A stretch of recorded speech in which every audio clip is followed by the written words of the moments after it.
Himachal news times में आपका स्वागत है। हिमाचल की ताज़ा खबरें जानने के लिए हमारे चैनल को लाइक, शेयर और सब्सक्राइब करें। प्रदेश में 2050 पाठशालाएं बनेंगी। मुख्यमंत्री स्कूल ऑफ एक्सीलेंस 5 स्कूल होंगे सम्मानित। वर्ष 2026-2027 तक राज्य की प्राथमिक से लेकर वरिष्ठ माध्यमिक स्तर की 2050 पाठशालाओं को चरणबद्ध तरीके से मुख्यमंत्री स्कूल ऑफ एक्सीलेंस बनाया जाएगा। ये जानकारी मुख्यमंत्री सुखविंदर सिंह सुक्खू ने शिक्षा विभाग की एक समीक्षा बैठक में दी।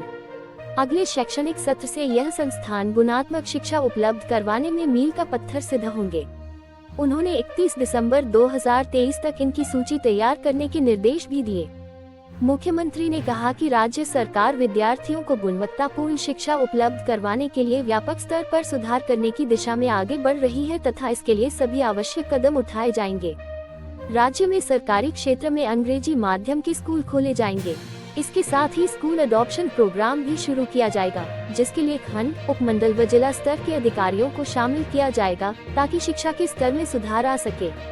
उन्होंने विभागीय अधिकारियों को गेस्ट लेक्चरर योजना शुरू करने की संभावनाएं तलाशने के भी निर्देश दिए। रामपुर बुशहर में होगी सेना भर्ती, इन 4 जिलों के युवा ले सकेंगे भाग। भारतीय सेना में युवाओं को रोजगार देने के लिए पृथ्वी मिलिट्री स्टेशन अवेरी पट्टी रामपुर बुशहर में 18 से 24 नवंबर तक भर्ती रैली होगी।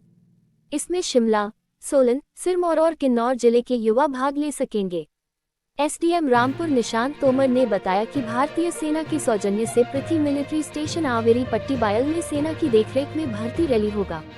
उन्होंने कहा कि रैली स्थल के मुख्य द्वार पर नियंत्रण कक्ष बनाया जाएगा। इसमें पुलिस एवं राजस्व विभाग के अधिकारियों की तैनाती की जाएगी। पुलिस विभाग को रैली के दौरान पर्याप्त पुलिसकर्मी, पीसीआर वैन, ट्रैफिक व्यवस्था, नाका एवं सुरक्षा के संबंध में आवश्यक निर्देश दिए हैं ताकि युवाओं को किसी प्रकार की असुविधा न हो। रैली के दौरान पर्याप्त मात्रा में बसों की सुविधा दी जाएगी। पंचायत भवन, स्कूल भवन और अन्य भवनों में ठहरने का प्रावधान किया जाएगा।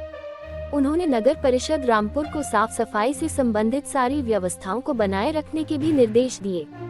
हिमाचल के आपदा प्रभावितों के लिए 9,655 मकान स्वीकृत। पीएम आवास योजना ग्रामीण के विशेष प्रोजेक्ट के तहत हिमाचल के आपदा प्रभावितों के लिए 9,655 मकान स्वीकृत हुए हैं। इस योजना के तहत लाभान्वित को 1.50 लाख रुपए राशि चरणबद्ध तरीके से मिलेगी। हालांकि इस योजना का लाभ लेने पर हिमाचल सरकार की ओर से जारी विशेष राहत पैकेज के तहत मिलने वाली राशि में कटौती होगी। आंशिक व पूरी तरह से तबाह हुए घरों की सूची स्वीकृति के लिए भेजी गई थी।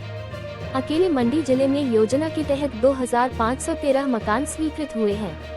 इनमें 1,619 आंशिक और 894 पूरी तरह तबाह घर शामिल हैं। अब 30 नवंबर से पहले ऑनलाइन ऐप जरिए सर्वे किया जाएगा और पंजीकरण होगा। 14 दिसंबर तक स्वीकृति दी जाएगी। पीएम आवास योजना ग्रामीण के विशेष प्रोजेक्ट के तहत मकान का लाभ लेने के लिए कई शर्तों को पूरा करना होगा। इस योजना के तहत पूर्व जारी शर्तें लागू रहेंगी।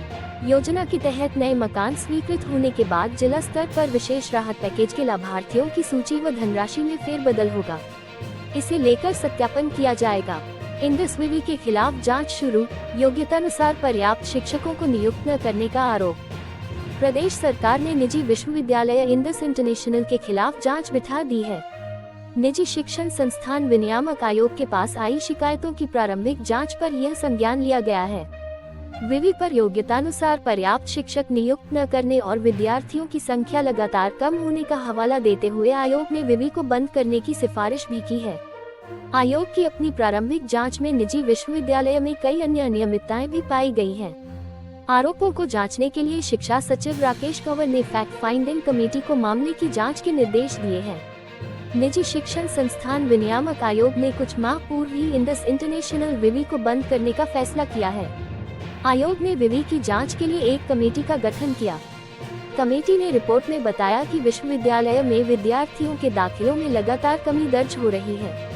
विद्यार्थियों की कम संख्या के साथ विश्वविद्यालय को चलाए रखना शिक्षा की गुणवत्ता के लिए सही नहीं है। विवि में नियुक्त शिक्षकों की योग्यता को भी कमेटी ने कटघरे में खड़ा किया है। एनआईटी में बीटेक के 2 और छात्र 1 साल के लिए निष्कासित। राष्ट्रीय प्रौद्योगिकी संस्थान एनआईटी हमीरपुर ने वीरवार को बीटेक 5वें वर्ष में अध्ययनरत विनीत वर्मा और वरुण शर्मा को 1 साल के लिए अकादमिक सत्र और छात्रावास से निष्कासित कर दिया। दोनों 23 अक्टूबर को एनआईटी के छात्रावास में मृत मिले एमटेक प्रथम वर्ष के छात्र सुजल शर्मा की मौत और एनडीपीएस एक्ट मामले में नामजद रहे हैं। दोनों लंबे समय तक पुलिस और न्यायिक हिरासत में भी रहे हैं। गत दिवस 50,000 के मुचलके पर जिला सत्र न्यायालय से दोनों को जमानत पर रिहा किया था। रिहा होने के बाद जब दोनों एनआईटी परिसर में पहुंचे तो इन्हें बोर्ड ऑफ डिसिप्लिन बोडी के समक्ष पक्ष रखने के निर्देश दिए। बोडी इनके जवाब से संतुष्ट नहीं हुआ। बीओडी ने दोनों के खिलाफ छात्र की मौत के मामले में पुलिस थाना हमीरपुर में दर्ज गैर इरादतन हत्या केस और एनडीपीएस एक्ट केस को गंभीर अपराध की श्रेणी में माना है। बीओडी ने फैसले की रिपोर्ट संस्थान के निदेशक को सौंपी। निदेशक मंडल ने वीरवार को दोनों को 1 साल के लिए निष्कासित कर दिया है। छात्रवृत्ति लेने वाले शिक्षण संस्थानों की होगी जियो टैगिंग, फर्जी संस्थान नहीं कर सकेंगे आवेदन। हिमाचल में फर्जी शिक्षण संस्थान अब छात्रवृत्ति योजनाओं के लिए आवेदन नहीं कर सकेंगे। केंद्र और राज्य सरकार की विभिन्न योजनाओं के तहत छात्रवृत्ति लेने वाले सभी शिक्षण संस्थानों की जियो टैगिंग होगी। केंद्र के निर्देशों पर शिक्षा विभाग ने सभी निजी और सरकार विश्वविद्यालयों, कॉलेजों और स्कूल प्रमुखों को इसके बारे में पत्र भेज दिए हैं। शैक्षणिक सत्र 2023-24 की छात्रवृत्ति राशि लेने के लिए संस्थानों की जियो टैगिंग अनिवार्य कर दी गई है। जियो टैगिंग से गूगल मैप देखकर संस्थानों की वास्तविक स्थिति का आसानी से पता लग सकेगा।